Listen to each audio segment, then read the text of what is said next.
भाजपा प्रदेश अध्यक्ष ओम प्रकाश धनखड़ ने हिंदुत्व पर कटाक्ष करने वालों को लिया आड़े हाथ। आध्यात्मिक रंग में रंगे नजर आए धनखड़। अपने हिसाब से हिंदुत्व की व्याख्या कहा, भारत में आध्यात्मिक चिंतन को लेकर होता रहा है कार्य। हमें इसमें सुख की होती रही है अनुभूति। अगर इससे किसी को होती है तकलीफ तो हमें नहीं है कोई दिक्कत। भाजपा की विचारधारा हिंदुत्व व राष्ट्रवाद की विचारधारा। हिंदुओं को अपने बच्चों को बताना चाहिए कि आखिर हम हिंदू क्यों हैं। मैं हिंदू इसलिए हूं कि मेरा संत कहता है कि तुम किसी भी रास्ते से आओ तुम मेरे तक आते हो। कोई और संप्रदाय यह नहीं कहता और यह सभी संप्रदाय एक ही रास्ते से आने की करते हैं बात। ऐसी आज़ादी केवल भारत में, अन्य देशों में नहीं। ऐसी आज़ादी केवल भारत का ऋषि मुनि ही कहता है कि तुम किसी भी रास्ते से आओ तुम मेरे तक आते हो। यह आज़ादी केवल हिंदुत्व में कहा। मुझे खुशी है कि मैं हिंदू हूँ। भारत के ऋषि मुनियों ने कभी नहीं कहा कि यह ज्ञान ग्रंथ आखिरी है। आत्म ज्ञान के लिए आगे बढ़ने का किया आह्वान। हिंदुत्व कहता है ज्ञान के लिए आगे बढ़ते रहो। भारत के ऋषि मुनियों ने बाधा नहीं। बोलने की आज़ादी केवल हिंदुत्व में है। अपनी आज़ादी को समझने की है जरूरत। हर हर मोदी, घर घर मोदी नारे पर छोटे मन वालों ने जताई थी आपत्ति। भारत के वेदों को जानने की है जरूरत। रेवाड़ी से राजकुमार की रिपोर्ट। आप हमारे चैनल को लाइक, सब्सक्राइब, शेयर करें। आज सुबह सुबह में आज 2-3 दिन से देश में एक बहस चल रही है। कुछ लोगों ने हिंदू धर्म के बारे में कुछ कह दिया। टीवी पर बहुत बहस है। हमारे अपने बच्चों को बैठ के बताना चाहिए, घर में बहुत अच्छे से बताना चाहिए। कोई मेरे से पूछे कि ओम प्रकाश धनखड़ को हिंदू क्यों है, तो मैं आपके बीच में बताना चाहता हूँ। मैं इसलिए हिंदू हूँ कि मेरा संत ये कहता है किसी भी रास्ते से आ जाओ तुम मेरे तक आते हो। दुनिया का कोई संत ये नहीं कहता। दुनिया के हर संप्रदाय, हर पंथ कहता है मेरे रास्ते से आओ तो ठीक है। मेरा संत कहता है किसी डेरे से, किसी भी रास्ते से आ जाओ तुम मेरे तक पहुंच जाओगे। ये आजादी भारत में है और मुल्कों में नहीं है। कोई पंथ नहीं कहता, कोई संप्रदाय नहीं कहता। भारत का ऋषि कहता है, भारत का मुनि कहता है, भारत का संत कहता है कि किसी भी रास्ते से आ जाओ तुम मेरे तक आते हो। ये आजादी मेरे इस हिंदुत्व में है, इसलिए मैं हिंदू हूँ। मुझे आनंद है इस बात का, खुशी है इस बात की हिंदू होने की कि हमारे पास ये आजादी है। मुझे एक और आजादी है जो औरों को नहीं। मेरे संतों ने किसी किताब को आखिरी नहीं कहा। नहीं कहा कि रामायण आखिरी है, नहीं कहा गीता आखिरी है, नहीं ये ग्रंथ साहब आखिरी है, नहीं। मेरे संतों ने कहा कि हमारे पास जितना ज्ञान था हमने दे दिया और उससे आगे कहा नेति नेति चरय वेति, आगे तुम बढ़ो, आत्म दीपो भय, अपनी आत्मा के प्रकाश में बढ़ो। हमने जितना ज्ञान था दे दिया। हमारे ऋषियों ने हमको किताब में नहीं बांधा। हमारे ऋषियों ने ये नहीं कहा कि मुझे जो ज्ञान है वही आखिरी है। उन्होंने कहा तुम आगे जाओ, नेति नेति और आगे।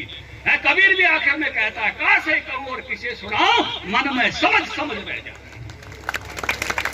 कोई सीमा नहीं हमारे यहाँ। हमारे ऋषि ने बांधा नहीं, हमारे ऋषि ने आजाद किया। क्योंकि हमारे यहाँ सबसे ऊंची वैल्यू क्या है? मुक्ति है। उन्हें बांधने का काम ही नहीं किया, उसने आजाद करने का काम किया। इसलिए मैं अपने बच्चों को समझाओ कि आप हिंदू क्यों आपको इसमें से आनंद है, इसमें से सुख है, ये बताना पड़ेगा अपनी पीढ़ियों को। कई बार हम बताते नहीं है और बच्चे भी इस कारण से समझ नहीं पाते। क्या धरती का कोई ऐसी जगह है जहां कोई इतने खुल के कह सके? एक बार पोप बंबई में आए थे, पत्रकारों ने पूछ लिया कि भारत का ऋषि ये कहता है किसी भी रास्ते से आ जाओ मेरे तक आते हो, तो आप कहोगे ये बात? आप भारत आए हो? पोप ने कहा मैं तो नहीं कहूंगा, मैं तो ये कहूंगा कि मेरा ही साबुन मैल काटता है, बाकी तो कपड़े काटते हैं। बाकी भी धर्मानुयायियों से, पंथानुयायियों से पूछ कर देखो जो धरती के और इलाकों में है, नहीं कहेंगे। लेकिन भारत का ऋषि कहेगा किसी भी रास्ते से आ जाओ मेरे तक आते हो। इसलिए डेरे बनाए तो ऐसे भी बनाए कि चारों रास्ते खोल के रखे, किसी भी रास्ते से आ जाओ। सिंबॉलिक रूप से बनाए। किसी किताब को यहाँ अंतिम नहीं कहा कि चरय वेति देती देती। इसलिए अपने इस आजादी को समझो, ये आजादी किसी और जगह नहीं है। आत्म दीपो भय, ये मंत्र यही है। हर व्यक्ति ईश्वर है, ये यही है। जब भारत के प्रधानमंत्री नरेंद्र मोदी जी 2014 का चुनाव लड़ रहे थे तो एक नारा लगा, हर हर मोदी घर घर मोदी। कुछ छोटे मन वाले लोगों को ऐतराज हो गया कि ये नारा क्यों लगा। इस देश के संतों ने बैठकर, इसके देश के ऋषियों ने बैठकर, बनारस में बैठकर लगातार चर्चा करके ये फैसला किया, अगर हर जीव में भगवान शिव है तो किसी के लिए भी ये नारा लग सकता है, आपके लिए भी लग सकता है। और इसमें हमको आनंद है, सुख है। किसी को तकलीफ है तो हमको कोई दिक्कत नहीं है। भारतीय जनता पार्टी की विचारधारा हिंदुत्व की विचारधारा है, सांस्कृतिक राष्ट्रवाद की विचारधारा है। इसी से किसी को तकलीफ भी है तो हमको कोई दिक्कत नहीं। हमको इसमें सुख है, गर्व है, गौरव है, आनंद है। ये हमारा विचार है, क्योंकि हम ये मानते हैं कि यही धरती का सर्वश्रेष्ठ विचार है। कोई ऋषि छूट नहीं देता, जैसे मैंने शुरू में कहा, किसी भी रास्ते से आ जाओ मेरे तक। कोई ये नहीं कहता कि कोई, हमने जैसे कहा कि चरवैती नेति नेति के सांप थे और पुण्य की सीढ़ी थी। ये 100 का तो बाद में बना दिया। कौन सा सांप खाएगा तो कहां जाएगा। वो पुराने धर्मयुग में भी एक बार छापा था उसको, अभी भी आप गूगल पर ढूंढोगे तो मिल जाएगा। 125 का खाएगा, किसी को भी सांप खा सकता है। गलती करेगा तो नेता को भी खा सकता है, किसी महात्मा को भी खा सकता है। और फिर वो सांप खाएगा तो बता रखा कहां जाएगा।